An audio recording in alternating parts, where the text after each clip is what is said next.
Hello friends, welcome back. I am Raju stock analysis में आपका स्वागत है। अब हमारी पिछली वीडियो में अलग अलग टोटल 5 सब्सक्राइबर ने 8 कंपनियों के ऊपर कमेंट की है कि हम उनका एनालिसिस करें और उनके ऊपर वीडियो बनाएं। तो आज हम आपके सामने उनकी डिमांड पे टोटल 8 कंपनियों का एनालिसिस करने वाले हैं।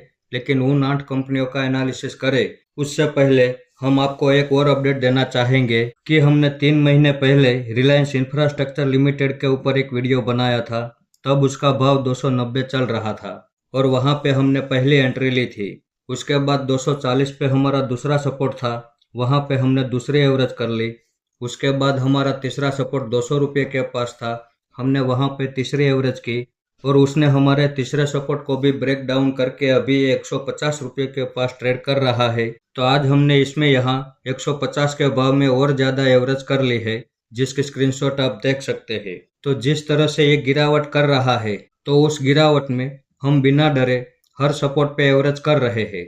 अब अगर यहाँ से और ज़्यादा बड़ी गिरावट करके 100 रुपये के पास आता है तो हम वहाँ पे भी एवरेज करने के लिए तैयार है।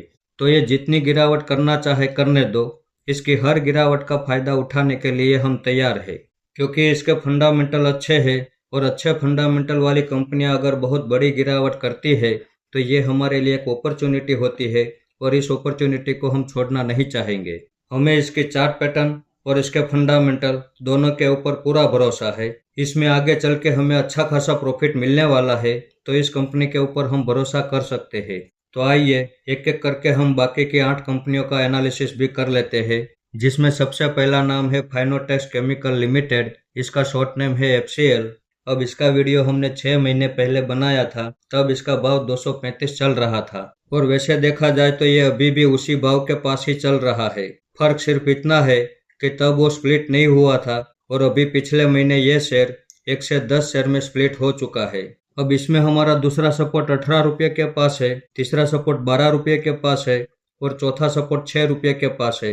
अब इसके फंडामेंटल में कहीं कोई खराबी नहीं है। तो अब अगर यहाँ से ये जितनी भी गिरावट करना चाहे करने दो, इसकी हर गिरावट में बिना डरे एवरेज करने के लिए हम तैयार है। आइए तो अब देखते हैं हमारा अगला स्टॉक, जिसका नाम है Crompton Greaves consumer electricals limited. अब इसके ऊपर भी एक कमेंट आई कि हम इसका एनालिसिस करके एक वीडियो बनाए, तो उनको हम यही बोलना चाहेंगे कि इसके फंडामेंटल में कहीं कोई खराबी नहीं है, लेकिन वैल्यूएशन के हिसाब से अभी ये महंगा है। और दूसरी बात ये कि इसके चार्ट में अभी भी किसी भी तरह की कोई भी टेक्निकल पैटर्न नहीं चल रही है। तो जब तक इसके चार्ट में कोई टेक्निकल पैटर्न नहीं बन जाती और जब तक इसके वैल्यूएशन सस्ते नहीं हो जाते, तब तक हमें इसमें इंतज़ार करना चाहिए। अब इसके फंडामेंटल तो अच्छे हैं ही, लेकिन सिर्फ फंडामेंटल देखकर तो हम किसी भी कंपनी में इन्वेस्टमेंट नहीं करते हैं। हम साथ में चार्ट पैटर्न देखते हैं और चार्ट पैटर्न के हिसाब से ही जहां सही सपोर्ट होता है हम वहां पर इन्वेस्टमेंट करते हैं। वैसे तो ये कंपनी हमारी वॉच लिस्ट में ही है, तो जब तक इसमें चार्ट पैटर्न नहीं बन जाती और इसके वैल्यूएशन सस्ते नहीं हो जाते, तब तक हम इसमें वेट एंड वॉच करने वाले हैं। आइए तो अब देखते हैं हमारा अगला स्टॉक, जिसका नाम है ओथम इन्वेस्टमेंट एंड इंफ्रास्ट्रक्चर लिमिटेड। अब इसके ऊपर भी एक कमेंट आई थी, तो उनके लिए हमारा यही जवाब है। वैसे तो इसके फंडामेंटल देखें तो काफ़ी जानदार और शानदार है। इसमें चाहे किसी भी लेवल पे आप एंट्री ले सकते हैं, लेकिन अगर आप हमारा नज़रिया देखना चाहते हैं तो हम अभी इसमें वेट एंड वॉच करने वाले हैं। ये स्टॉक भी हमारी वॉच लिस्ट में है। अब हम यहाँ इस लेवल पे जल्दबाजी करके अभी एंट्री नहीं लेंगे।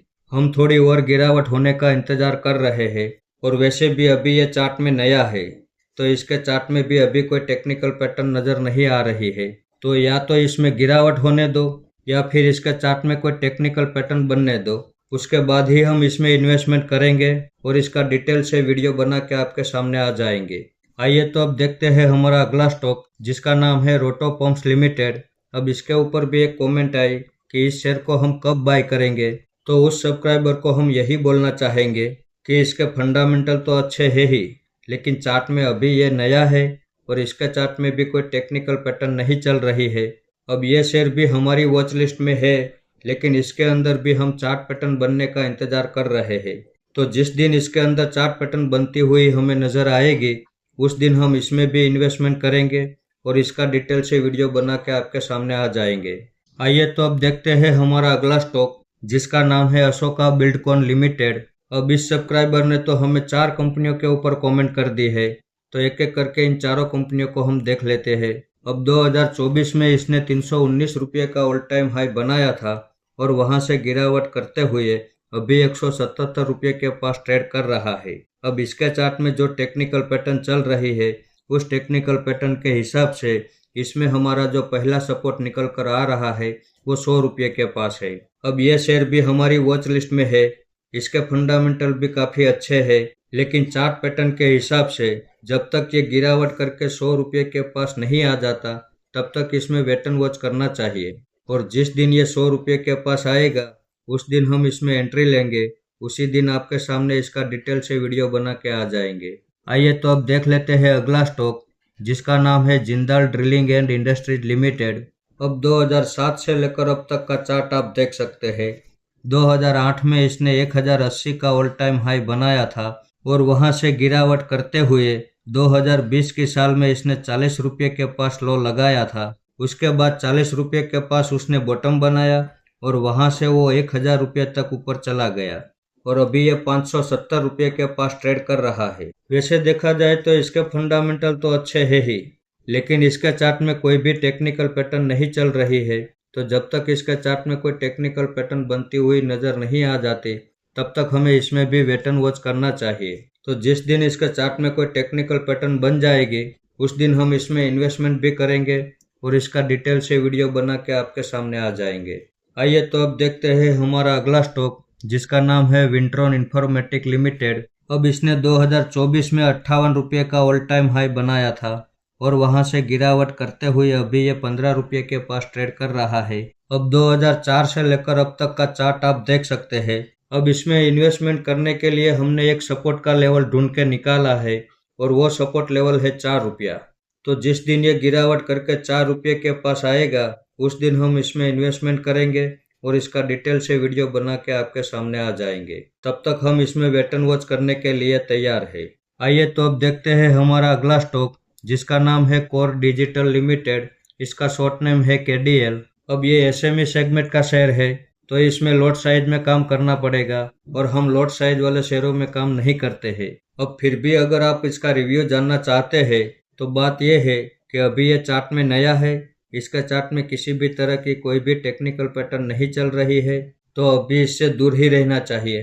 तो आशा करते हैं कि हमें कमेंट करने वाले हमारे सब्सक्राइबर को सारे सवालों के जवाब मिल गए होंगे। फिर भी अगर कोई सवाल बाकी रह गया हो तो आप फिर से हमें कमेंट कर सकते हैं। तो इस वीडियो को आप मेरी ओर से बाइंग या सेलिंग के रिकमेंडेशन ना समझे, ये मेरा पर्सनल व्यू है जो मैं आपके सामने शेयर कर रहा हूँ। ऐसे ही अच्छे अच्छे टेक्निकल और फंडामेंटल वाले स्टॉक में आपके सामने लाता रहूँगा। आपने यहाँ तक मेरा वीडियो देखा उसके लिए आपका बहुत बहुत धन्यवाद।